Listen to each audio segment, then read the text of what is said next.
Welcome back to Lakshmi kitchen. ಇವತ್ತಿನ ಈ ವಿಡಿಯೋದಲ್ಲಿ ಕಡಲೆಕಾಳು ಬಟಾಣಿ ಹಾಕಿ ಯಾವ ರೀತಿ ಹುಳಿ ಸಾರು ಮಾಡೋದು ಅಂತ ನೋಡೋಣ.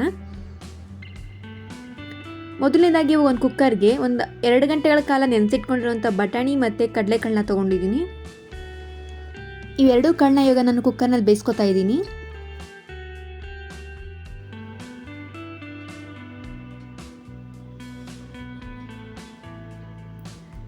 ಇವಾಗ ಒಂದು ಅರ್ಧ ಚೊಂಬಿನಷ್ಟು ನೀರನ್ನ ಸೇರಿಸ್ಕೊತಾ ಇದ್ದೀನಿ. ಇದ್ರ ಜೊತೆಗೆ ಒಂದು ಅರ್ಧ ಈರುಳ್ಳಿ, ಒಂದು ಟೊಮೊಟೊನ ಸೇರಿಸ್ಕೊತಾ ಇದ್ದೀನಿ, ಕಟ್ ಮಾಡಿ ಇಟ್ಕೊಂಡಿರೋವಂಥದ್ದು. ಒಂದು 3 ಉಂಡೆ ಟೊಮೊಟೊನ ಕೂಡ ತೊಗೊಂಡಿದ್ದೀನಿ, ಅದನ್ನು ಸಹ ಬೇಯಿಸ್ಕೊಳ್ಳೋಕೆ ಹಾಕೋತಾ ಇದ್ದೀನಿ. ಒಂದು 2 ಬದನೆಕಾಯಿ, ಒಂದು ಆಲೂಗೆಡ್ಡೆ, ಒಂದು ಸ್ವಲ್ಪ ಅರಿಶಿನದ ಪುಡಿ,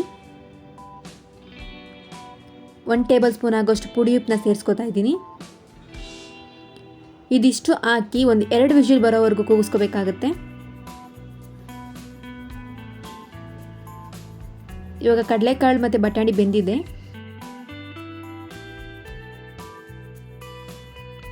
ಮಸಾಲೆ ರುಬ್ಕೊಳ್ಳೋದಕ್ಕೋಸ್ಕರ ನಾನು ಒಂದು ಬೇಯಿಸ್ಕೊಂಡಿರೋಂಥ ಟೊಮೊಟೊ ಮತ್ತು ಅರ್ಧ ಸೌಟನ ಆಗೋಷ್ಟು ಕಡಲೆಕಾಳು ಮತ್ತು ಬಟಾಣಿ ತಗೋತಾ ಇದ್ದೀನಿ.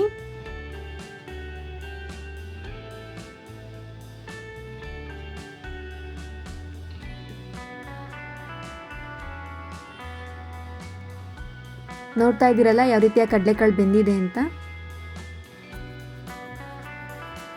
ಬಟಾಣಿ ಕೂಡ ಅಷ್ಟೇ ಪ್ರಮಾಣದಲ್ಲಿ ಬೆಂದಿದೆ. ನಂತರ ಒಂದು ಮಿಕ್ಸಿ ಜಾರ್ಗೆ ಒಂದು ಸ್ವಲ್ಪ ತೆಂಗಿನಕಾಯಿನ ಹಾಕಿ ಒಂದು ತರ್ತರಿಯಾಗಿ ರುಬ್ಕೋತಾ ಇದ್ದೀನಿ.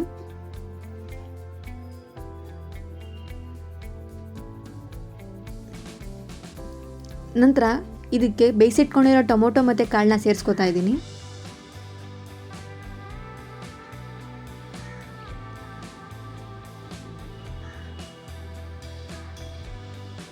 ಇದ್ರ ಜೊತೆಗೇನೆ ಒಂದು 3 ಟೇಬಲ್ ಸ್ಪೂನ್ ಆಗುವಷ್ಟು ಮಸಾಲೆ ಪುಡಿನ ಸೇರಿಸ್ಕೊತಾ ಇದ್ದೀನಿ.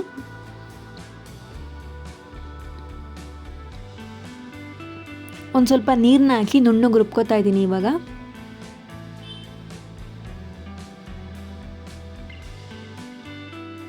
ರುಬ್ಬಿಟ್ಕೊಂಡಿರೋಂಥ ಮಸಾಲೆನ ಬೇಯಿಸಿಟ್ಟಿರೋಂಥ ತರಕಾರಿ ಮತ್ತು ಕಾಳಿಗೆ ಸೇರಿಸ್ಕೊತಾ ಇದ್ದೀನಿ.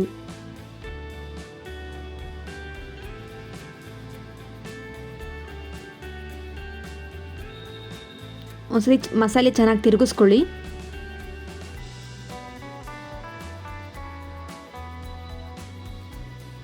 ಮಸಾಲೆ ಚೆನ್ನಾಗಿ ತಿರುಗಿಸ್ಕೊಂಡಾದ್ಮೇಲೆ ನಿಮ್ಗೆ ಯಾವ ಕನ್ಸಿಸ್ಟೆನ್ಸಿ ಬೇಕೋ ಆ ಕನ್ಸಿಸ್ಟೆನ್ಸಿಗೆ ನೀರನ್ನ ಸೇರಿಸ್ಕೊಳ್ಳಿ. ನನಗೆ ಇಷ್ಟು ಕನ್ಸಿಸ್ಟೆನ್ಸಿಲಿ ನೀರನ್ನ ಸೇರಿಸ್ಕೊಂಡಿದ್ದೀನಿ. ಇವಾಗ ರುಚಿಗೆ ಎಷ್ಟು ಬೇಕೋ ಅಷ್ಟು ಉಪ್ಪನ್ನ ಸೇರಿಸ್ಕೊತಾ ಇದ್ದೀನಿ. ಇವಾಗ ಒಗ್ಗರಣೆಗೆ ಒಂದು ಬಾಣಲಿಗೆ ಒಂದು 2 ಟೇಬಲ್ ಸ್ಪೂನ್ ಆಗೋಷ್ಟು ಎಣ್ಣೆನ ಸೇರಿಸ್ಕೊತಾ ಇದ್ದೀನಿ. ಒಂದು ಸ್ವಲ್ಪ ಸಾಸಿವೆ, ಒಂದು ಸ್ವಲ್ಪ ಜೀರಿಗೆ, ಸಣ್ಣದಾಗಿ ಹಚ್ಚಿಟ್ಕೊಂಡಿರುವಂಥ ಈರುಳ್ಳಿ, ಜಜ್ಜಿಟ್ಕೊಂಡಿರುವಂಥ ಬೆಳ್ಳುಳ್ಳಿ, 1-2 ಕಡ್ಡಿ ಕರಿಬೇವು, ಇದಿಷ್ಟು ಜೊತೆಗೆ ಒಂದು ಸ್ವಲ್ಪ ಇಂಗನ್ನ ಸೇರಿಸ್ಕೊತಾ ಇದ್ದೀನಿ. ಇದಿಷ್ಟು ಹಾಕಿ ಚೆನ್ನಾಗಿ ಹುರ್ಕೋಬೇಕು. ಇವಾಗ ಹುರಿದಿರೋಂಥ ಒಗ್ಗರಣೆನ ಕುದಿತಾ ಇರೋ ಸಾಂಬಾರ್ಗೆ ಹಾಕೋತಾ ಇದ್ದೀನಿ. ಒಗ್ಗರಣೆ ಹಾಕಿದ ನಂತರ ಒಂದು 5 ನಿಮಿಷ ಬೇಯಿಸ್ಕೊಂಡ್ರೆ ಸಾಕು, ಸಾಂಬಾರು ರೆಡಿಯಾಗಿರುತ್ತೆ. ಇದನ್ನು ಮುದ್ದೆ ಜೊತೆಗೆ ತಿಂದರೆ ತುಂಬಾ ಚೆನ್ನಾಗಿರುತ್ತೆ. ಈ ವಿಡಿಯೋ ನಿಮ್ಗೆ ಇಷ್ಟ ಆಗಿದ್ರೆ ಲೈಕ್ ಮಾಡಿ, ಶೇರ್ ಮಾಡಿ, ಕಮೆಂಟ್ ಮಾಡಿ. ಇನ್ನಷ್ಟು ವಿಡಿಯೋಗಳಿಗೆ ನಮ್ಮ ಚಾನಲ್ನ ಸಬ್ಸ್ಕ್ರೈಬ್ ಮಾಡಿ. Thank you for watching.